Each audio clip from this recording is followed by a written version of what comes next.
안녕하십니까. 서강대학교 기술경영전문대학원의 박현규 교수라고 합니다. 저는 오늘 해외 VC 연구로부터 얻는 4가지 인사이트, 그러니까 세부적으로는 포트폴리오 사이즈, 그리고 VC의 다양성, 신디케이션, 그리고 직관 투자에 걸쳐서 이렇게 4가지 인사이트 영역에 대해서 설명을 좀 드리려고 하고요. 먼저 저에 대해서 간단히 좀 소개를 드리자면, 저는 그 기술경영학을 전공을 했고 지금 서강대학교에서 기술경영학을 가르치고 있습니다.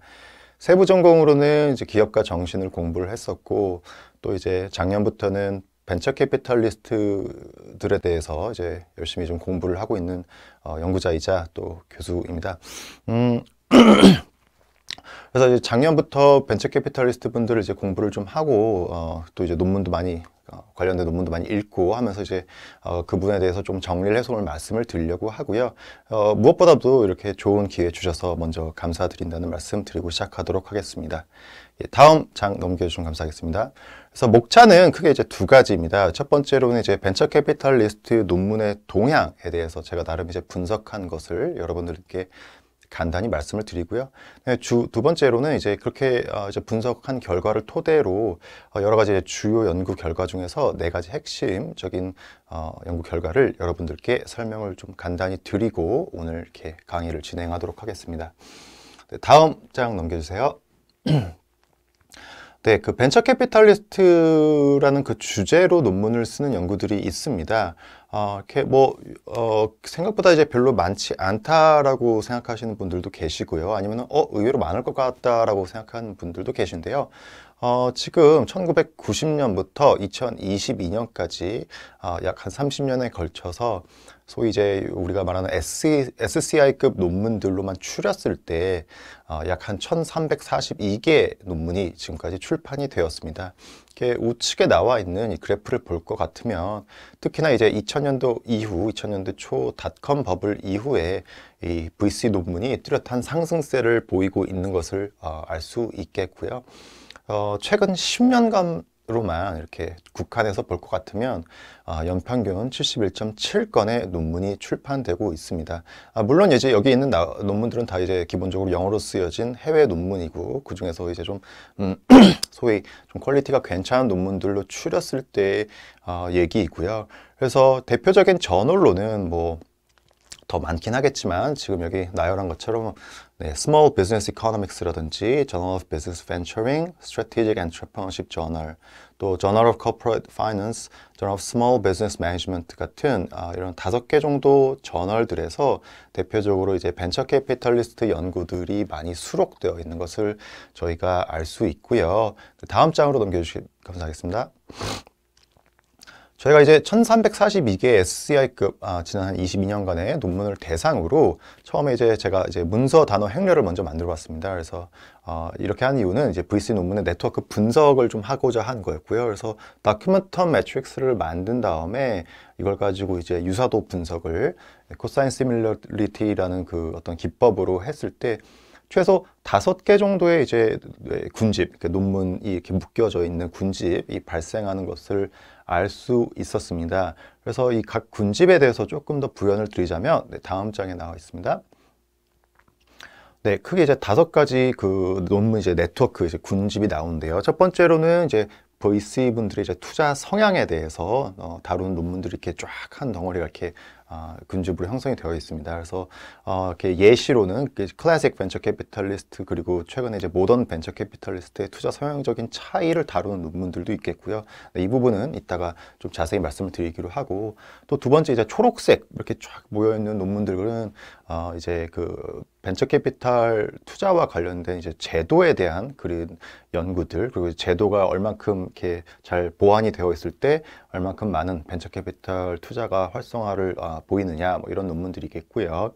세 번째로는 이제 밑에 이제 주황색 부분 이제 특화 분야라고 이름을 붙여봤습니다만 이제 특정 국가 예를 들면은 실제로 뭐 스페인이라든지 아니면 특히 이제 아프리카에 있는 국가들에 대한 벤처 캐피탈리스트에 대한 연구 또 아니면 성별 그래서 여성과 남성의 차이라든지 아니면 특정 산업군 뭐 최근에 새롭게 생기고 있는 그런 뭐 산업군에서 벤처 캐피탈 투자가 어떻게 일어나고 있는지 그런 논문들에 대한 한 덩어리가 또 형성이 되겠고요. 또 외에 있는 이제 파란색 같은 경우는 창업가와 벤처 캐피탈리스트의 연구를 이렇게 다루는 논문들도 이렇게 상당히 이제 많이 발견이 되었습니다. 그래서 오늘 이렇게 다룰 내용에서의 하나처럼 사후 관리의 효과라든지 뭐 이런 것들이 한 덩어리가 나옵니다. 그리고 마지막으로 이제 생각보다 이렇게 크진 않은데 성과 요인에 대해서 뭐 어떻게 하면 이제 벤처 캐피탈리스트들이 좋은 성과를 낼 수 있었고 그 요인이 무엇인지 연구한 것들인데요. 마찬가지로 오늘 다룰 내용이기도 하지만 이제 포트폴리오 사이즈와 벤처 캐피탈리스트 성과 뭐 이런 식의 주제에 관련된 논문들도 있었습니다. 다음 장을 넘겨주세요. 이게 제가 나름 이제 꽤 재밌게 본 연구 중에 하나가 이제 그러면 벤처 캐피탈리스트들이 관심 있는 연구 주제는 과연 무엇일지 여기 이제 이 논문의 연구자가 실리콘밸리에 있는 파트너 벤처 캐피탈리스트 12명을 대상으로 델피 스터디라고 있습니다. 이제 델피는 하나의 이제 연구 방법 중에 하나인데 전문가의 의견을 이렇게 체계적으로 이렇게 모아서 인사이트를 도출하는 그런 연구 방법인데 델피 스터디를 통해서 이제 VC들이 이렇게 VC 관련 논문을 보고 그 중에서도 특히 이제 어떤 것에 좀 관심이 있어 하는지 이렇게 분석을 해봤습니다. 그래서 크게 이제 세 가지로 구분을 할 수가 있겠는데요. 첫 번째로는 이제 뭐 물론 이제 실리콘밸리에 있는 벤처 캐피탈리스트들만 그렇지는 않을 것 같긴 한데 이제 포트폴리오 스타트업, 포트폴리오 내어 있는 이 스타트업 기업들을 어떻게 관리하는지 그리고 what works and what doesn't 해서 어떤 게 이렇게 작동을 하고 어떤 건 하지 않는지 뭐 이런 노하우에 대해서 좀 궁금해했고요. 또 벤처 캐피탈리스트들의 업계 경험이나 아니면 뭐 학문적인 배경에 따라서 투자 성과나 성향의 차이를 이렇게 또 궁금해하기도 했고요. 또 레버리지라고 해서 클럽 딜 그리고 또 이제 공식적인 용어로는 이제 샌디케이션이라고 하는 것이 이렇게 자금의 레버리지를 했을 때 어떤 효과를 나타낼 수 있는지 이런 것들에 대한 관심이 있다고 해서요. 지금 오늘 제가 이렇게 특별히 이렇게 또 이제 논문들 중에서 여러분들께 소개시켜 드리고 싶은 것은 기본적으로 요 세 가지에 기반한 그 내용들을 좀 소개시켜 드리려고 합니다. 다음 장 넘겨주세요. 첫 번째로 여러분들께 소개시켜 드리고 싶은 이제 포트폴리오 사이즈의 중요성이라는 주요 연구 결과에 대해서 말씀을 좀 드리려고 하고요. 그래서 여기 보면은 이제 이제 막투스 에톨 이래서 2013년 연구를 보면 포트폴리오 사이즈가 커질수록 성공적인 투자 비율이 감소한다라는 이제 큰 하나 이제 발견이 있었고요. 이 연구 같은 경우를 보면 1247건의 미국 이제 벤처 캐피털 하우스를 1978년부터 1997년까지 약 20년간의 그 패널 데이터를 가지고 이제 소위 이제 토빗 리그레션 분석을 했습니다. 오늘 이 참고로 강의에서는 이렇게 뭐 방법론에 대한 얘기는 굉장히 생략을 하겠고요. 그래서 이제 회귀 분석 결과 포트폴리오 사이즈가 포트폴리오 사이즈 여기서 말하는 것은 포트폴리오 내에 이제 기업이 몇 개가 있는지 관리하는 기업이 기업이 1% 증가했을 때 이 투자 성공의 비율을 이제 IPO 혹은 이제 M&A로 봤을 때 2.24%가 하락하더라라는 것이 제 연구 결과로 나왔고요. 재미있는 것은 이 포트폴리오 내에 업력이 긴 스타트업이 포함되어 있을 경우 그때는 또 약간 바뀐다는 거죠. 그래서 평균 업력이 1년 증가했을 때, 그러니까 내가 갖고 있는 이제 포트폴리오 A가 있고 B가 있을 때, 이제 A보다 B의 포트폴리오 기업들의 업력이 한 1년 정도 평균적으로 증가를 하면 투자 성공 비율은 2.65% 정도 상승한다는 것을 알 수 있었습니다. 그래서 이 연구에서 크게 이제 두 가지 메시지가 있을 수 있겠는데요. 이제 오른쪽에 있는 이제 그래서 그 도식을 보면은 그래서 PMC가 있고 PMB가 있습니다. 그래서 PMC는 이제 포트폴리오 매니지먼트 이제 커스트고요. 이제 PMB는 이제 베네핏인데요. 이렇게 되게 우리가 흔히 알고 있는 수요와 공급 곡선처럼 마찬가지로 포트폴리오 사이즈 또한 지금 여기 커밍 2006이 이렇게 이 논문에서 밝히고 있는 것처럼 이제 특정 구간까지, 그러니까 PMC가 PMB가 이제 만난 특정 구간까지 사이즈를 확장했을 때는 당연히 이제 베네핏이 더 크다. 그러나 이제 특정 구간을 지나가면은 코스트가 더 커지기 때문에 결국은 이제 오히려 이제 벤처 캐피탈리스트 하우스에서 별로 좋을 것이 없다라는 건데요. 이제 그것이 지금 막투스 2013년 논문에서 이렇게 약간의 하나의 이제 그 결과로서 보여준 게 있을 테고요. 또 두 번째로 업력이 긴 스타트업이 포함되어 있을 때 투자 성공 비율이 올라가는 걸 보고는 우리가 어떠한 요인에 의해서 포트폴리오 사이즈가 커짐에도 불구하고 혹은 커졌을 때 오히려 역설적으로 더 이렇게 성공률이 낮아지는 그런 확률이 있을 수 있다. 그래서 그 요인에 대해서 좀 중요하게 볼 필요가 있다는 것인데요. 다음 장으로 넘겨주세요. 그렇기 때문에 꽤나 이제 많은 연구자들이 하려고 했던 게 이제 optimal portfolio size라고 해서 최적의 포트폴리오 사이즈를 좀 찾고자 이론적인 연구를 많이 했습니다. 그래서 첫 번째 카니안의 2003년 연구라든지 두 번째 푸앤팡의 2016년 연구 같은 경우에 둘 다 이제 이론적인 모형을 만들어낸 연구입니다. 그래서 이렇게 수식으로서 어떻게 딱 이 사이즈부터는 포트폴리오가 오히려 좋다 안 좋다 이렇게 최적의 그 값을 결정해 줄 수 있는 수식을 만들어내는 그런 이론적 연구를 했는데요. 문제는 이런 연구가 의미가 있다 없다를 떠나서 그 값을 구하기 위해서 현실 세계에서 정확히 이제 파라미터 값을 알아야 되는데 그게 이제 어려운 그 문제점이 있습니다. 그래서 오늘 강의에서는 이런 이론적인 모형에 대한 설명보다는 실제로 경험 연구, 그러니까 실제 관측 값을 가지고 어떤 경우에 이렇게 되더라 하는 경험적 연구에 대해서 좀 설명을 드리려고 하고요. 그래서 다음 장으로 넘어가면 그래서 특별히 좀 소개시켜 드리고 싶은 게 이제 커밍 2006 연구인데요. 여기서는 포트폴리오 사이즈를 이제 결정하는 연구 요인에 대해서 연구를 했습니다. 그래서 214개의 캐나다 펀드를 분석했고요. 1991년부터 2000년까지 약 10년간의 데이터를 가지고 마찬가지로 회귀 분석을 했습니다. 이 연구에서 이제 이 저자가 밝힌 게 첫 번째로는 운영 펀드가 이제 많은 벤처 캐피탈 같은 경우는 어떨까? 포트폴리오 사이즈가 이렇게 봤더니 운영 펀드가 많을수록 포트폴리오 사이즈가 이제 작더라라는 결과가 나왔습니다.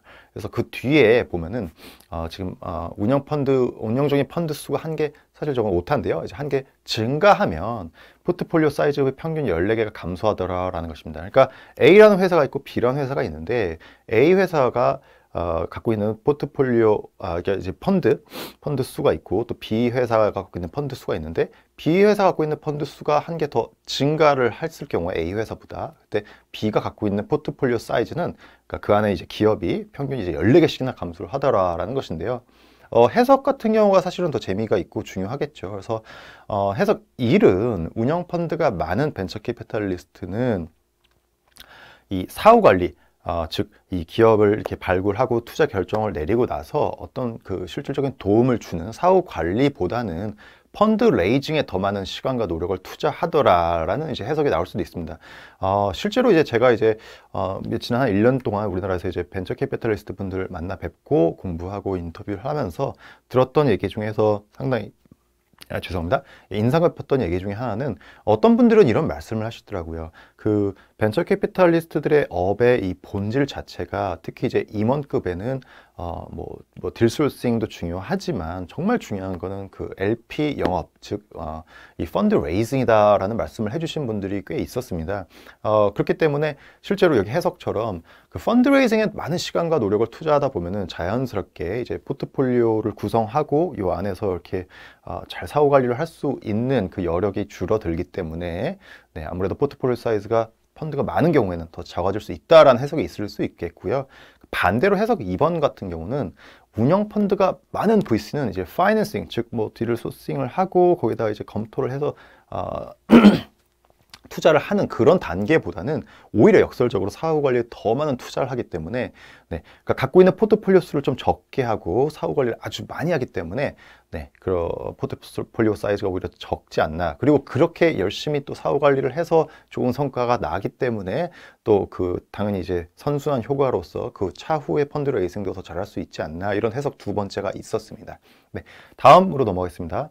마찬가지로 같은 논문에서 그렇다면 이제 펀드 규모가 큰 이제 펀드를 갖고 있는 VC 같은 경우에 포트폴리오 사이즈가 어떤가 하고 봤더니 펀드의 규모가 클수록 포트폴리오의 사이즈는 증가하더라는 것을 알 수 있었습니다. 그래서 펀드 사이즈가 이제 우리나라 돈으로 100억 정도가 더 증가를 하면 그 포트폴리오 내에는 보통 스타트업이 2개 정도 더 증가를 하더라라는 그 경험적인 결과를 알 수 있었겠고요.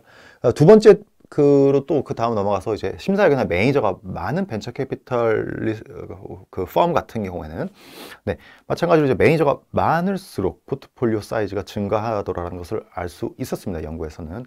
중요한 건요. 근데 이제 모태 펀드일지 아니면 민간 펀드일지 그 펀드 성격에 따라서 이 좀 차이가 있었는데요. 모태 펀드가 아닌 민간 펀드일 경우에는 매니저가 8명이 늘어나야지 네, 포트폴리오 사이즈가 1 증가하는 것을 알 수 있었습니다. 그러니까 모트 펀드 같은 경우는 생각보다 더 이제 포트폴리오 사이즈를 크게 가져가는 것에 부담이 좀 덜 했고요. 네, 캐나다의 얘기입니다. 반대로 이제 민간 펀드를 이제 유치를 해서 그걸 가지고 이제 운영을 할 때는 포트폴리오 그 사이즈를 좀 크게 키우려면은 매니저를 엄청 많이 늘려야 된더라, 뭐 이런 것을 알 수 있었습니다. 그리고 이제 피투자 기업, 즉 스타트업, 자금을 유치하는 스타트업과 자금을 투자하는 벤처 캐피털 하우스의 물리적 거리는 어떤 영향을 주는지 봤더니 이 포트폴리오 내에 질이 거리가 우리 그 VC 하우스와 거리가 먼 스타트업이 포함될수록 포트폴리오 사이즈는 감소하더라라는 것입니다. 그래서 실리콘밸리에는 이제 20 minutes rule이라는 게 있습니다. 그래서 그 실제로 이제 우리 VC 회사와 이 피투자 기업 간의 거리가 20분 정도를 벗어나면은 투자가 정말 더 확률이 떨어진다라는 것인데요.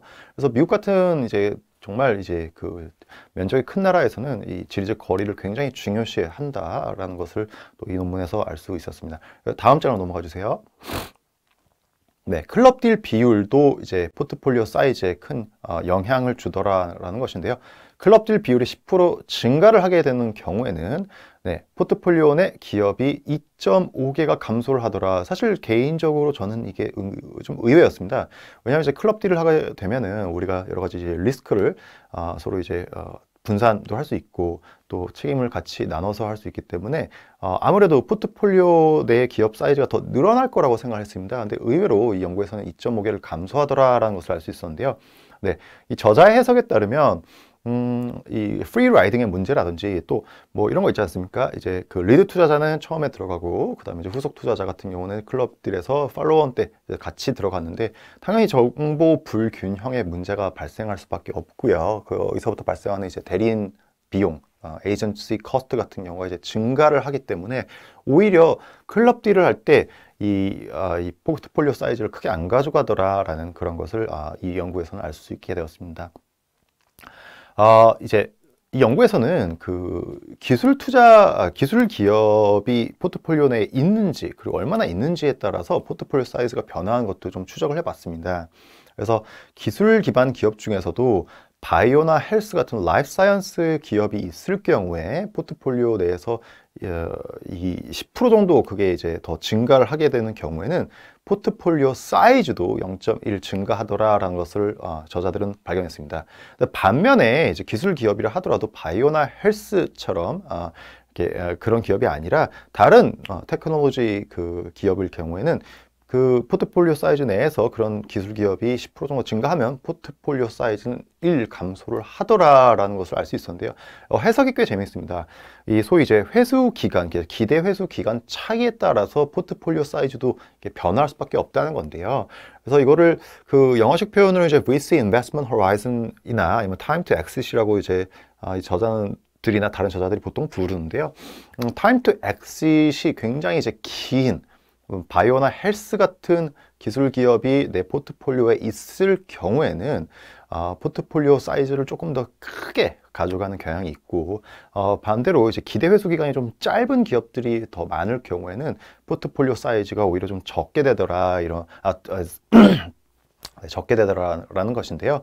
근데 여기서 이제 중요하게 된 게 다음 장으로 넘겨주시면 바로 이제 그 기대 회수 기간, 즉 인베스트먼트 호라이즌에 따른 포트폴리오가 어떻게 바뀌는지 뭐 이런 연구들이 이제 좀 중요하게 됩니다. 그래서 이제 베이컨 2020 같은 연구는 이제 기대 회수 기간에 따라서 포트폴리오 기업의 사후 관리 관계성이 어떻게 되는지 연구를 했고요.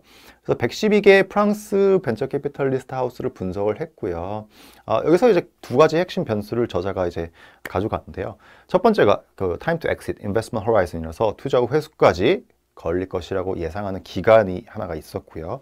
두 번째가 바로 이제 사후 관리의 수준입니다. 근데 여기서 정의하는 사후 관리의 수준은 그 벤처 캐피탈리스트랑 그 스타트업의 대표랑 상호작용을 했을 때 뭐 고객 관리라든지 인사 관리라든지 아니면 비즈니스 모델을 어떻게 개선할지라든지 아니면 PMF를 어떻게 찾는지 뭐 여러 가지 다양한 영역에서 벤처 캐피탈리스트들이 이렇게 조언을 줄 수 있는데 얼만큼 많은 이 영역에 사후 관리를 해주는지, 집중을 하는지, 이걸 이제 그 척도로서 이제 한번 나타낸 것이 여기 나오는 이제 attention breadth라는 거고요.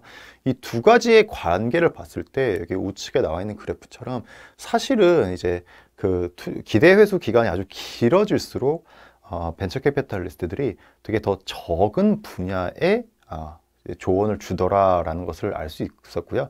이렇게 뭐 어떻게 일견 해석해 보면 이렇게 투자 회수 기간이 길수록 우리가 뭐 리스크도 크고 어떻게 될 줄도 모르고, 그래서 물리적으로도 더 많은 시간과 노력을 그때는 아직 기울이지 않는다. 초반에는 투자 회수 기간이 기대 투자 회수 기간이 길게 남아 있는 경우에 뭐 이렇게도 볼 수 있겠고요. 네, 또 반대로는 이렇게 네, 투자 회수 기간, 기대 투자 회수 기간이 아주 짧을 경우에 굉장히 본인 역량을 총 동원해서 여러 가지 영역에서 조언을 주어서 네, 빨리 잘 엑싯을 할 수 있게 도와준다. 뭐 이런 그런 것에 따라서 또 포트폴리오 사이즈가 당연히 나의 역량을 얼마큼 투입했는지, 그래서 얼마큼 많은 여력이 있는지에 따라서 포트폴리오 사이즈도 어떻게 작게 가져가고 크게 가져가고 이런 것이 이제 달라질 수 있다. 뭐 이런 그 연구의 하나의 이제 방향성을 보여준 것이었습니다. 그래서 다음 장을 넘겨주시면요. 두 번째 이제 그 연구 결과를 소개해드리고 싶은 것은 이제 주제로서는 VC 다양성의 중요성인데요. 그 미국 같은 경우에 이제 처음에 이제 벤처 캐피털 업의 시작이 1946년 정도라고 보통 이제 이제 논문이나 다른 문헌 자료에서 이렇게 얘기를 합니다. 근데 1946년도부터 한 70년대까지는 보통 이제 우리가 이제 클래식 VC 투자자들이 많았다고 하고요. 근데 이제 80년대 이제 들어서면서 그리고 지금까지 이제 모던 VC 투자자가 더 많은 시대가 되었다고 하는데, 여기 오른쪽에 이제 표를 보면 클래식 벤처 캐피탈리스트들은 일반적으로 창업이나 아니면 산업계에서의 경험이 있고, 또 기술 기반 기업에 더 많은 관심이 있고, 또 특히나 이제 초기 투자, 이들에 대한 초기 투자를 좀 선호하는 그룹이고요. 공개정이 있는 그러니까 자기 자본을 가지고 투자를 좀 하고 또 강한 사후 관리를 하려는 사람들을 우리가 그 클래식 VC라고 부르고, 1946년도부터 1970년대까지는 이런 벤처 캐피탈리스트들이 미국에 많았다고 합니다. 근데 이제 모던 VC로 이렇게 좀 전환이 되었는데요. 이게 왜 그러냐면은 벤처 캐피탈리스트 업계가 미국에서 좀 성장을 하고 산업화가 돼 감에 따라서 자연스럽게 일어나는 현상이 더 많은 이제 LP 투자자들이 몰리게 되고요. 또 그렇게 되면은 아주 초창기에 투자를 해서 큰 하이리스크 하이리턴성의 그 결과물을 가져가는 거를 선호하는 사람도 있겠지만, 또 LP 중에서는 특히 이제 연기금에서 들어오면서 약간 상대적으로 조금 더 이제 안정성을 추구하는 LP들도 많이 생기게 되고요. 또 돈이 많이 몰리다 보니까 정말 많은 또 VC 인력들이 필요하게 되는 이런 제도화 과정 속에서 미국 국한돼서 얘기를 하자면 이제 이때부터 이제 새로 채용하는 VC들이 대부분 이제 경영학 이론을 갖춘 경영학 전공자들이었고요. 그러다 보니까 이제 자연스럽게 좀 합리성을 더 추구하고 경영학 기법들을 더 이렇게 적용을 하려고 하고, 또 그러다 보니까 자연스럽게 초기보다는 이제 후기 투자를 좀 더 선호하게 되었고요. 또 하나 나타나게 된 특징이 이제 펀드를 좀 조성해서 그리고 효율성을 강조하는 식의 벤처 캐피탈리스트 업무를 하는 그런 모던 VC 쪽으로 이렇게 흘러가게 되는 게 또 미국의 얘기이기도 하지만 꼭 미국뿐만 아니라 전 세계적인 추세이기도 합니다. 그래서 유럽이나 이스라엘도 마찬가지인데, 유럽 같은 경우는 논문들을 보면 실제로 워딩이 유럽은 단 한 번도 클래식 VC스러웠던 적이 없고 항상 이제 모던 VC처럼 이제 후기 투자를 선호했다라고 이렇게 나올 정도로 유럽은 전반적으로 이제 모던 VC가 좀 강하고요. 또 이스라엘도 최근에 2022년 저기 밑에 있는 자료를 보면은 후기 투자가 훨씬 압도적으로 양이나 질적으로 많습니다. 그러니까 이게 또 어떻게 보면 그럴 수밖에 없는 게, 미국은 지금 정말 초기 1947년부터 70년대까지 초기에 그 시장이 있었지만, 대부분의 국가들은 70년대 후반 내지 80년대에 시작을 하면서 이제 VC 업계 자체가 모던으로 이렇게 변화가 되고 난 뒤에 이렇게 다들 VC 업계가 생겼기 때문에 어쩔 수 없이 이제 모던적인 성격을 가질 수밖에 없을 것 같은데요. 한 장 넘겨주시면요. 여기 보면 이제 이 연구에서는 이렇게 미국과 유럽을 좀 비교해 줍니다. 그래서 미국도 당연히 여전히 이제 후기 투자가 더 양적으로 많긴 하지만 비율적으로 보면은 유럽에 비해서 훨씬 더 초기 투자가 많은, 아직도 이제 클래식 VC적인 성격이 좀 강하게 나타나고 있다는 2006년 정도의 결과입니다. 2005년의 결과죠. 근데 여기서 2005년 결과라고 해서 되게 옛날 얘기다라고 생각하면 안 될 것 같고요. 또 제가 이제 추천드리는 관점이 이런 겁니다. 미국이 보통 30년, 많게는 한 40년 정도 더 빨리 이 업계가 출발이 되었기 때문에 뭐 미국에서 한 20년 정도 전에 일어난 일이 뭐 한국이나 다른 나라 VC 업계에서는 지금쯤 일어날 수 있다, 이런 식으로 해석을 하면 좋을 것 같은데요. 이때 2005년 당시의 연구로 보면 미국 VC 업계에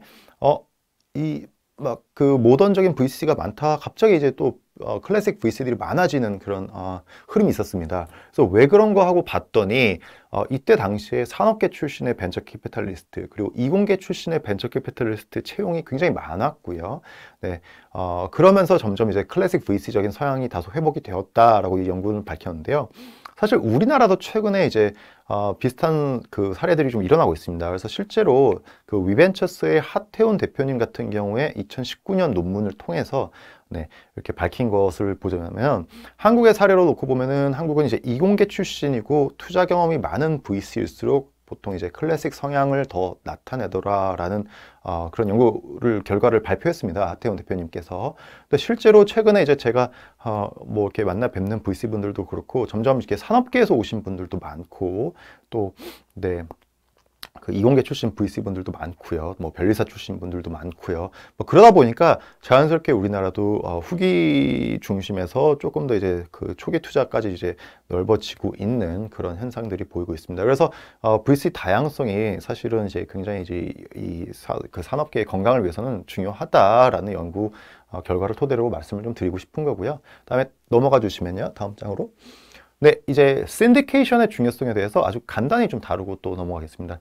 신디케이션은 우리말로 하면은 아마 이제 한국에서 이제 보통 이제 클럽딜이라고 많이 부르더라고요. 그래서 2개 이상의 벤처 캐피털 기업이 자본을 같이 이제 투입해서 투자한 것을 말하고요.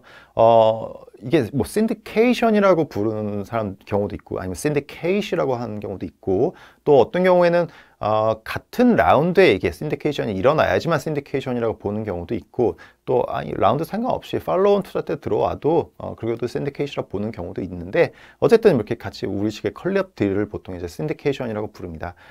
그래서 지금 여기 이제 보여드리고 있는 이 2012년 논문 같은 경우는 이 신디케이션의 연구를 지금까지 있었던 걸 다 모아서 이렇게 리뷰를 한 논문입니다. 그래서 여기 재밌게 제가 본 부분은 신디케이션과 투자 성과 간의 관계도 이렇게 연구들이 일어난 거에 대해서 여기서 좀 집약을 해줬는데요. 다음 장으로 넘겨주시면, 분석 단위가 신디케이션 여부일 때 성과 척도의 그 IRR은 분명히 좀 긍정적인 영향이 있었고요. 또 엑시까지 걸리는 시간으로는 음의 상관성이 있었고, 또 멀티플레이 같은 경우도 신디케이션을 하면은 오히려 좀 긍정적인 영향이 있더라고요. 또 신디케이션의 크기에 따라서는 IRR은 플러스, 엑시까지 걸리는 시간은 마이너스, 엑시 종류는 플러스, 엑시 가능성은 플러스의 그런 관계성을 갖고 있더라라는 것이 기존 연구들에서 나왔고요. 이렇게 되는 그 해석, 그러니까 신디케이션이 뭐 해서 더 좋다는 뜻이겠죠. 아주 간단히 말씀드리면.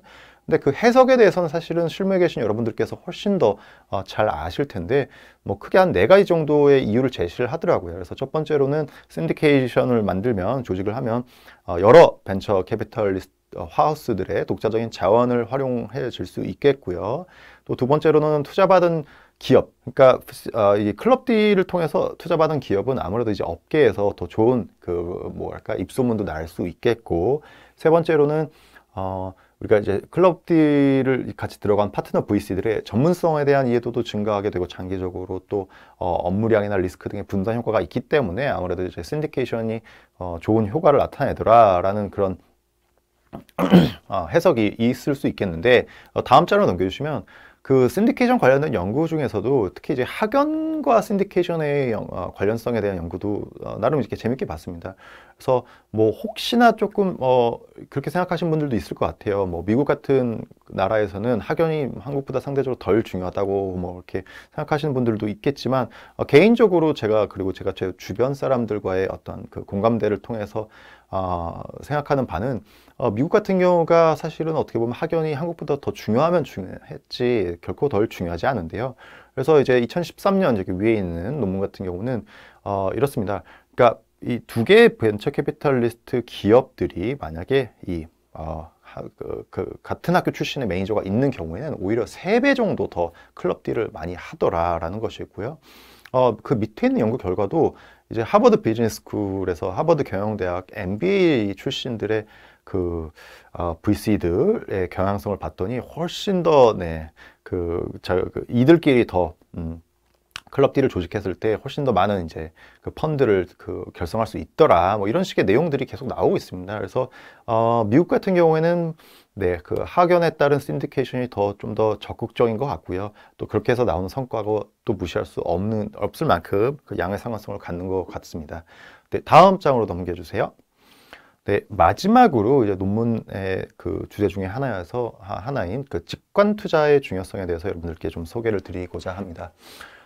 직관이라는 것이 이제 그 영어 단어로 이 저자는 이제 gut feel이라고 이제 부르고 있는데요. 그러니까 이제 실제로 이 gut이라는 게 여기 우리 내장 같은 것들을 의미합니다. 그래서 미국에서는 이제 직관 이런 것들을 보통 이제 gut feel이라고 부르는데 영어로는 그 직관 투자를 많이들 하시죠. 그래서 저도 그 벤처 캐피탈리스트 분들 만나서 인터뷰를 하다 보면 그래서 어떤 것 때문에 투자를 하는 것이 제일 중요하다고 보십니까? 했을 때 많은 경우에 이제 벤처 캐피탈리스트 분들께서 이제 직관 혹은 뭐 이렇게 감 이런 거라고 설명을 해 주셨었고요. 근데 이런 것들이 사실은 되게 다양한 다른 분야에서 봤을 때는 이제 본능적이고 감정적이고 또 비이성적이라서 굉장히 이제 오류가 많은 의사결정의 유형으로 보일 수도 있다라고 이 저자는 처음에 배경으로 이렇게 제시하고 들어가는데 사실은 근데 이렇게 여기서 이제 벤처 캐피탈리스트들이 가지고 있는 그 의사결정 과정에서의 직관 투자라고 한다면 이것은 그렇게 뭐 본능적이고 충동적이고 감정적인 것이 아니라 소위 이제 의사결정 학에서 얘기하는 시스템 1, 즉 빠르고 감정적인 이 프로세싱하고 두 번째 느리고 분석적인 시스템 2 프로세싱이 모두 포함된 체계적인 과정이라고 저자는 얘기를 하면서요. 다음 장으로 넘겨주세요. 이 직관 투자에 대한 이론을 이제 만들기 시작합니다. 그래서 이 저자 같은 경우에 110명의 초기 스타트업 투자자, 그러니까 미국에 있는 초기 스타트업 투자자를 대상으로 심층 인터뷰를 하고요. 여기서 이제 심층 인터뷰라고 하면 만나서 한 10분 정도 인터뷰한 게 아니라 한 2~3시간 넘게 여러 번 보면서 하는 그런 인터뷰고요. 그래서 보통 이런 식의 연구를 정성 연구라고 하는데 한 5년 이상씩 걸립니다. 그래서 길게는 10년 정도 이렇게 한두 명이 아니라 100명 넘는 투자자들을 한번 만나서도 잠깐 보는 것도 아니고 몇 시간 동안 인터뷰를 하고 그러다 보면 패턴이 발견이 되고요. 그렇게 해서 이제 직관 투자 이론을 이 저자가 만드는데 저자에 따르면 2가지 직관 투자 유형이 있다고 합니다. 그래서 첫 번째로는 이제 체크리스트 어프로치고 두 번째가 싱코페이드 어프로치인데 그 뒷장에서 자세히 말씀드리겠습니다. 넘겨주시면요. 먼저 이제 체크리스트 어프로치를 따르는 체크리스트 어떠한 하나의 접근법을 따르는 직관 투자자들도 있다고 합니다. 그래서 체크리스트 어프로치는 어떤 사람들이냐? 초기 스타트업의 투자 과정이 바로 리스크를 계산하는 그런 과정, 즉 투자 후 발생할 리스크를 최대한 미리 계산하고 이에 대한 통제 가능성을 판단하는 사람들이 바로 이런 식의 방법을 쓴다고 합니다. 그래서 이런 식의 투자자들은 투자자 본인만이 리스크를 발견하고 통제할 수 있는 역량이 있다고 믿는 그룹들이라고 하고요. 그래서 여기 실제로 그 저자가 인터뷰를 한 그 내용을 바로 이렇게 따왔는데요. 그래서 보면 I don't let the entrepreneur take me on his ride 이렇게 적어놨습니다. 그래서 내가 리드를 할 거지 창업자나 대표가 나를 이렇게 끌고 갈 수 있게 하지 않을 거다라고 이렇게 그런 식의 접근법을 갖고 있는 사람들이 직관 투자자들 중에서도 이제 체크리스트 어프로치를 따르는 사람들이라고 하고요. 이 사람들이 바로 일종 오류를 가장 경계한다고 합니다. 그래서 통계적인 일종 오류라고 비유적으로 표현을 하는데요. 그러니까 알고 보면 실패일 딜에 투자하는 오류를 여기서 뜻합니다. 그래서 이게 가장 이제 두려운 사람들이 이 체크리스트 어프로치를 따르는 직관 투자자들이고요. 그래서 밑에 이렇게 나와 있는 내용도 좀 재밌어서 제가 갖고 왔는데 여기 보면은 어떤 투자자는 또 이렇게 말을 한다고 합니다. Entrepreneurs will say that it's going to disrupt the market, but before I sail away on the boat, I want to know how rough the ocean is. 이렇게 적어놨습니다. 이게 무슨 뜻이냐면은 이렇게 말하는 건데, 이 투자자가 이제 인터뷰를 한 내용인데, 그 대표들은 다들 자기들이 이제 마켓을 아주 그 뭐 혁신적으로 파괴할 거라고 이렇게 하는데, 이게 도대체 얼마나 이 바다가 터프한지 내가 직접 봐야겠다. 항상 봐야 된다. 이런 뜻입니다. 그래서 여기서 재밌는 부분은, 그래서 저 밑에 있는 F word인데요. 이 저자가 따로 이렇게 주석 처리를 하면서까지 달아나는 내용이, 미국에서 이제 벤처 캐피탈리스트, 특히 이제 실리콘밸리에 있는 벤처 캐피탈리스트 만나서 100명 넘게 인터뷰를 해봤는데, 그들이 얼마나 비속어를 많이 쓰는지 너무 놀랐다는 거예요. 그래서 그 비속어를 너무 많이 쓴 거를 또 이게 그 느낌을 잘 살리기 위해서 제가 일부러, 그래서 저 F의 그 가운데 글자만, 두 번째 글자만 이렇게 별표 처리하고 그대로 넣었다고 하는데, 모르겠습니다. 이제 제가 한국에서 만나본 한국 벤처 캐피탈리스트 분들은 그럼 이제 비속어를 많이 쓰는 경우는 제가 이제 보질 못했었는데, 미국은 조금 이렇다고 합니다. 네, 그래서 넘어가고요. 그래서 계속해서 이제 체크리스트 어프로치에 대해서 설명을 드리면, 다음 자로 넘겨주세요. 이 체크리스트 어프로치를 접근법을 갖고 있는 직관 투자자들은 가장 이제 또 중요시하는 게 이제 비즈니스 바이어빌리티, 즉 사업화 가능성에 대해서, 그러니까 뭐 세일즈는 얼마큼 일어나고 있고, 마켓 사이즈는 어떻고, 그 컴페티터 랜드스케이프, 경쟁자 구도는 어떻게 돼 있고, 이런 것들에 대해서, 네, 사업화 가능성, 또 총체적으로에 대해서 문서 자료를 어떻게든 많이 모으려고 하고요. 그걸 가지고 이제 의사결정 기초로 삼기 위해서 그로부터 좀 지표를 좀 수립하고요. 그래서 지표를 토대로 내가 어떤 리스크가 있는지 발견을 하고, 그 리스크를 내가 통제할 수 있는지 자기 설득이 가능한 이야기를 도출하는 것, 이게 바로 이제 직관 투자의 첫 번째 유형의 체크리스트 어프로치라고 합니다. 그래서 두 번째로 넘어가면요, 네, 다음 장으로 넘겨주세요. syncopated approach라고 있는데, 이런 사람들은 이제 하이 리턴을 위해서는 하이 리스크가 당연히 수반될 수밖에 없다라고 인지하고 있는 그룹들입니다. 그래서 리스크를 의사결정 과정에서 가장 중요한 요인으로 간주하지 않는 그룹들입니다. 물론 그렇다고 해서 리스크를 아예 이제 무시하는 것은 아니고요. 발견하려고 노력은 하되, 투자 회수를 했을 때 이 리스크들이 얼마큼 상쇄될 수 있는지, 그런 것들을 오히려 더 초점을 두고 본다는 거고요. 이런 사람들은 이종 오류를 더 경계를 하는데요. 즉, 알고 보면 성공이었을 딜에 나만 이제 투자하지 않는 그런 오류를 가장 경계한다고 합니다. 다음 장으로 넘겨주시면요.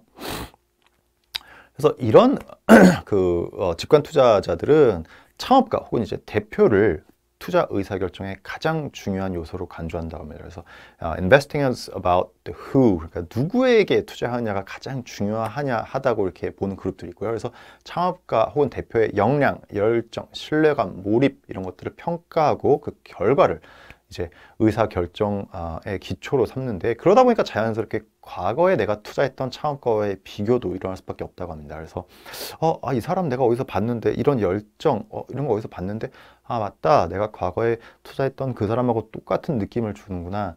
근데 그렇게 했을 때 투자가 잘 됐었는지 안 됐었는지, 그런 어떤 과거의 경험을 토대로 뭔가 이렇게 투자자를 계속해서 평가하는 식의 그 직관 투자를 그 관점을 갖고 있다고 합니다.